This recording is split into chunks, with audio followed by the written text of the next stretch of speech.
माँ लक्ष्मी को धन वैभव की देवी कहा जाता है। देवी लक्ष्मी के कई रूप हैं। माँ लक्ष्मी को कोई धन लक्ष्मी, कोई वैभव लक्ष्मी, कोई गजलक्ष्मी तो कोई संतान लक्ष्मी के रूप में पूजता है। माँ लक्ष्मी का आशीर्वाद पाने के लिए व्यक्ति अपने मनोरथ के अनुसार देवी की आराधना करता है। धन की अधिष्ठात्री देवी को प्रसन्न करने के लिए वैभव लक्ष्मी का व्रत करना उत्तम फलदायी माना गया है। मान्यता है कि जिस घर में वैभव लक्ष्मी की पूजा होती है वहाँ सुख संपत्ति का वास होता है और घर धन धान्य से भर जाता है। तो आइए जानते हैं ये व्रत कब और कैसे करना चाहिए। इस व्रत को करने की विधि क्या विधि है। वैभव लक्ष्मी व्रत को कब से शुरू करना चाहिए, इस व्रत में होने वाली सावधानी और नियमों के बारे में बताते हैं। वैभव लक्ष्मी व्रत को महीने के शुक्ल पक्ष के पहले शुक्रवार से शुरू करना चाहिए। ध्यान रहे, मलमास या खरमास में व्रत को ना तो शुरू करें और ना ही उद्यापन। जिस दिन से व्रत की शुरुआत करें उस दिन 11 या 21, 51, 101 शुक्रवार के व्रत का संकल्प ले। आइए जानते हैं वैभव लक्ष्मी व्रत की क्या विधि है। शुक्रवार की सुबह स्नान करके साफ कपड़े पहने और व्रत का संकल्प ले। एक चौकी पर सफेद कपड़ा बिछाकर देवी लक्ष्मी की मूर्ति या चित्र स्थापित करें, साथ ही श्रीयंत्र भी स्थापित करें।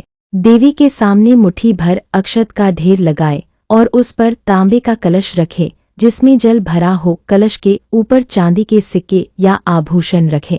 रोली, मौली, संदूर, फूल, चावल की खीर, फल आदि देवी को अर्पित करें। वैभव लक्ष्मी कथा का पाठ करें। श्रीयंत्र के बिना वैभव लक्ष्मी की पूजा अधूरी है। ऐसे में अगर आप श्रीयंत्र नहीं खरीद सकते हैं तो भोजपत्र पर लाल कलम से श्रीयंत्र बनाकर उसके पूजा स्थान पर जरूर रखें और वैभव लक्ष्मी मंत्र का जप अवश्य करें और माता वैभव लक्ष्मी की आरती करें। व्रत के अंत में उद्यापन के दिन भी इसी तरह पूजा करें, लेकिन प्रसाद में खीर और पूरी बनाएं और महिलाओं या कुंवारी कन्या को भोजन पर बुलाकर उन्हें भोजन कराएं। वैभव लक्ष्मी व्रत की पुस्तक शगुन के रूप में सुहागिन महिलाओं को दे और श्रृंगार का सामान भेंट करे और उनका आशीर्वाद ले। उद्यापन के बिना व्रत अधूरा माना जाता है और फल की प्राप्ति नहीं होती। वैभव लक्ष्मी व्रत में खाने का क्या नियम है, आइए जानते हैं। यह ध्यान रखना महत्वपूर्ण है कि वैभव लक्ष्मी व्रत में सात्विक और शुद्ध भोजन करना चाहिए। यह व्रत धन और समृद्धि के लिए रखा जाता है, इसलिए व्रत के नियमों का पालन करना आवश्यक है।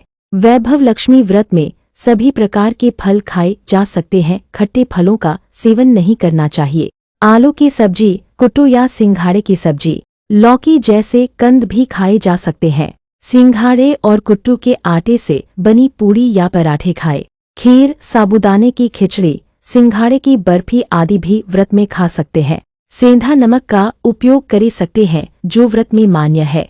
देशी घी, मूंगफली का तेल, बादाम का तेल का प्रयोग करें। दूध, पनीर आदि का सेवन किया जा सकता है। सूखे मेवे जैसे बादाम, काजू, किशमिश आदि का सेवन कर सकते हैं। पूजा के बाद माता लक्ष्मी को खीर का भोग लगाया जाता है। वैभव लक्ष्मी व्रत में कुछ चीजों को खाने से परहेज करना चाहिए। इस दिन व्रत करने वाले व्यक्ति को सात्विक आहार लेना चाहिए और तामसिक एवं राजसिक वस्तुओं से पूरी तरह परहेज करना चाहिए।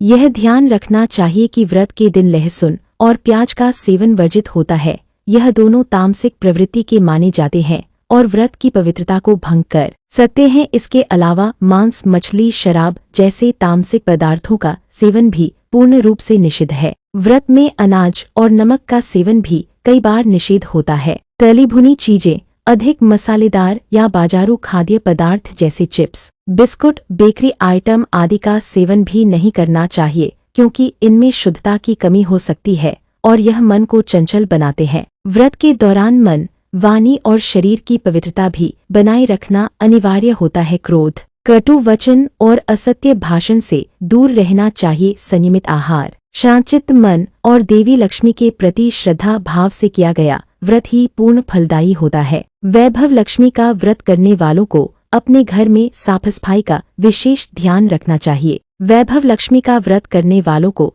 दिन से समय सोना नहीं चाहिए। अगर व्रती बुजुर्ग हों या उनका स्वास्थ्य ठीक नहीं है तो ऐसे में ये नियम अनिवार्य नहीं है। व्रत के दौरान आलस्य बिल्कुल भी नहीं करना चाहिए, नहीं तो व्रत का संपूर्ण लाभ प्राप्त नहीं होता है। अब बात करते हैं क्या वैभव लक्ष्मी व्रत को पीरियड्स के दौरान कर सकते हैं। कभी कभी व्रत के दौरान महिलाओं को पीरियड्स का सामना करना पड़ सकता है। आपको बता दें कि पीरियड्स के दौरान महिलाओं को पूजा पाठ करने, मंदिर जाने आदि की मनाही होती है। वहीं अगर आपको व्रत रखने से पहले ही मासिक धर्म आ गए हैं तो इस अवस्था में व्रत न रखना ही अनिवार्य होगा। जिस शुक्रवार में पीरियड्स आए हैं उस शुक्रवार को व्रत न करें, वह शुक्रवार छोड़ दे और अगले शुक्रवार का व्रत रखें। और अगर आपको किसी शुक्रवार को घर से बाहर जाना पड़ जाता है तो उस शुक्रवार को भी व्रत न करे, वह शुक्रवार छोड़कर अगले शुक्रवार से व्रत जारी करे। जिस शुक्रवार का व्रत छोड़े उस शुक्रवार को अपने व्रत में गिनती न करे। जय लक्ष्मी माता।